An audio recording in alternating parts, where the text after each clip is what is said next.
He's out there in the rain. He's out there in the sunshine. He's out there looking to find the best in movies and music. Our resident guru on all things movies and music, Barry Rushton. Barry Rushton. Whoa, man, what a great week it's been. You know, the last Monday we were saying 6-1, still nervous. We were like this, weren't we? For why? Only because of San Francisco. I understand. And we should have had more faith. Yes, we should. We should have. I blame you on that one, to be quite frank. I was a quivering mess, all right, I admit it. But now we're a week later, so... But there's something I want to ask you, and I want you to give me a truthful answer. What is more important, us winning the America's Cup or me having a birthday today? Well, I know the answer to that one. I know, that's such a hard decision, Jared. I'm really going to think of that one. But happy birthday, mate. Yes. Happy birthday, buddy boy. 70 years 70. Old. You don't look a day over 69. Don't look a day over 69, 11 months and 25 days. That's quite a good line, eh? Yeah. Mate, wonderful. Happy birthday. And gosh, wasn't it just sensational? Yeah, let's get back to the yachting for a minute. Now, when we found out that a few days later that in actual fact they were a little nervous about the safety, not the safety of the boat, but some of the equipment on the boat, like the dagger foils, remember? I don't think you've heard that story, have you? I have heard that story, but I don't know whether to believe it. Oh, okay, I just think it sounds like a news-starved media pack looking for any sort of story. You mean like fake news? Fake news. Oh, Jared, maybe. Anyway, it would be great to get that Lester chap back Peter on Lester, again. Pearson back on again. He said he'll come back whether they won or lost. This will be a great program when it comes up. And I'm sure you'll get Keith Montgomery hopefully back on too, won't you? It would be just wonderful. Jared, talking about successes, you know, and lately, however, I have gone to a few movie previews who have been real stinkers.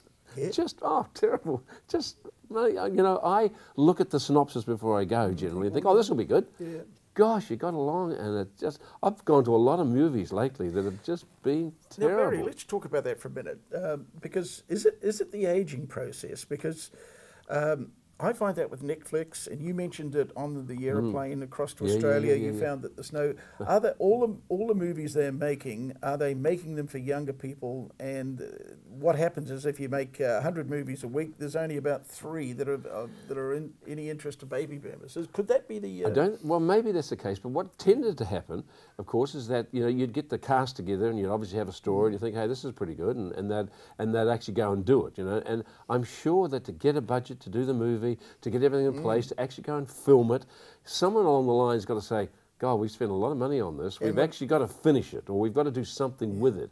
A lot of times they'd go straight to DVD. Honestly, if they were really that bad, they'd go straight to DVD. Now, the ones that I have gone to see have all been baby boomer type movies that that I'm intended to be, but they had good people in them, but they've been horrible, I'm not going to mention names because it's not my. If I'm going to talk about something, I might as well talk about something that's not bad, at least. But anyway, there's a movie going to come out soon. It's one name, begins with H. Forget it. All right. There's another one that's going at the moment. 3 words. The last word begins with F. Forget it. But the movie I have seen, which I thought we'll talk about, is a movie that is actually just going now. And again, I'll come back to it. It has a couple of downsides on it, but at least it's the best of the bunch I've seen. And it's called Despite the Falling Snow. That's what it's called. What a great title.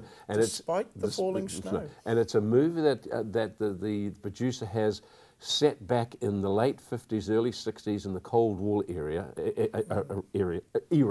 between America and the USSR. And it's also then jumps to the late 90s, as a guy who was in the 50s, late 50s, 60s, and now he's looking back from the 90s. And it's that kind of a movie. And it's all set about espionage and double agents and sort of treachery and all those sort of things in the Cold War era. When they were really retributionists, they took people out and just shot them for. If you thought you were a spy, you're gone. That type of carry-on. Sounds like the America's Cup. Exactly. And what it's about is about this girl whose family were actually taken at the dead of night. The Russians took them out and murdered the parents, saved her. So as she grew up, she sort of gave the aura that she believed in communism, but in actual fact she was spying for the Americans.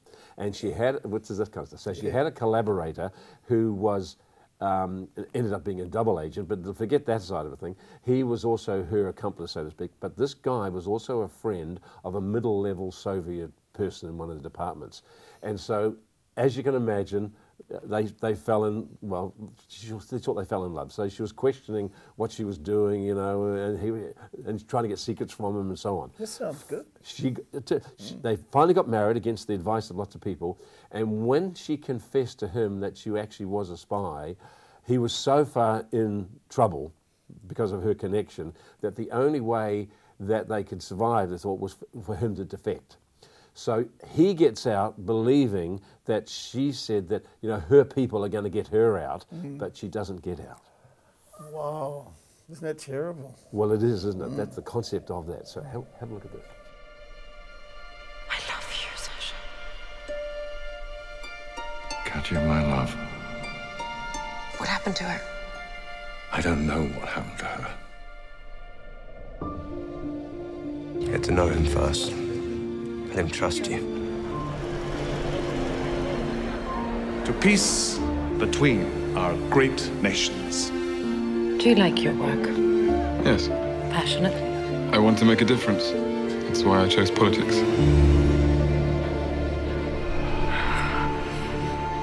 You need to be careful, Katya. You start off playing a role and suddenly it doesn't feel like acting anymore. We're fighting a war, Sasha.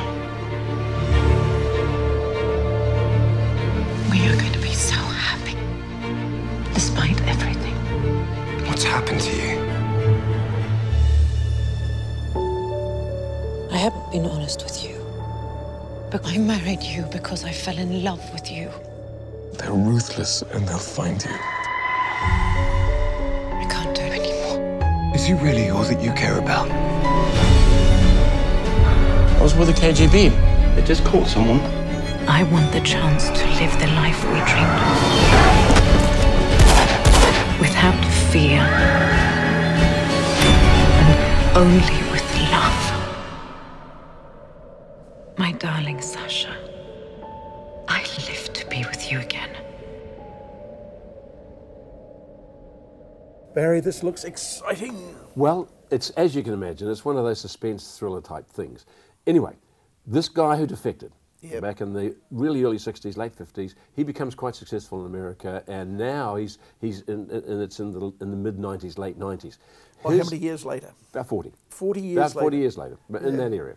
And so he never knew what happened to his wife. Never knew what happened to her at all. 40 years went 40 by. years went, never knew. But he got on with his life and so on and so forth.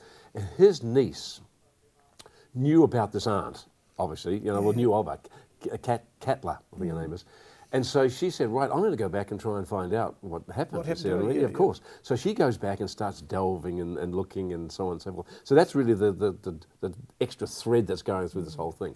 And he then finally decides he'll go back to Russia as well and see where his niece is and what's going on, you know what I mean? Because everything had changed. Things had changed. And so consequently, within the whole thing, that's when you find out about the double agent stuff and the treachery and what actually went on. So I won't tell you what goes on, the whole thing, but it's actually quite exciting. Now the book, it's a movie of the same name of a book by a girl called Shamin Sarif, I think her name is. It was a bestseller. I think she wrote it back in 2002.